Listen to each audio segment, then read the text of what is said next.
The violence on the screen erupted in the theater. At first, witnesses thought the gunman was part of the show. He entered the debut of the Batman film Dark Knight Rises looking like the villain, the Joker, with a gas mask, head-to-toe armor, and an eerie calm. He was never like hurrying, he never like screamed, he was quiet, and he walked like wherever he went, so it didn't seem like he was very like agitated, but he was so cold. Then they say he set off 2 smoky canisters. Doctors who treated victims said it was tear gas. A kind of like canister type thing. I thought it was a firework at the time. I guess it was a gas canister, kind of flew across the screen and landed kind of in front of me and to the side. And, you know, the people there started to get out of their seats and start moving. Then it turned deadly. Calmly, with an assault rifle, a shotgun, and at least one of his 2 pistols, witnesses say he fired at random at women, children, and anyone who fled for the exits. The baby was in my arms at that time, and then it was just chaos. Like you started hearing screaming, and you looked up and people were falling.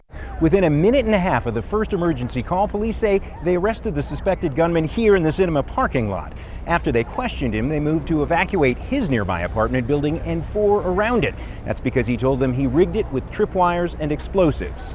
I personally have never seen anything like what the pictures show us is in there. I'm a layman when it comes to bomb stuff. I see an awful lot of wires, tripwires, jars full of ammunition, jars full of liquid, things that look like mortar rounds. We have a lot of challenges to get in there safely. When police asked the gunman his name, he reportedly said, "I'm the Joker." He was identified as 24-year-old former medical student James Holmes. President Obama, who canceled a campaign tour, was philosophical. If there's anything to take away from this tragedy, it's the reminder that life is very fragile.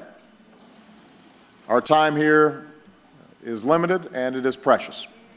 Michelle and I will be fortunate enough to hug our girls a little tighter tonight. But for New York's mayor, it was not enough from Mr. Obama or rival Mitt Romney. Soothing words are nice, but maybe it's time that the 2 people who want to be president of the United States stand up and tell us what they're going to do about it.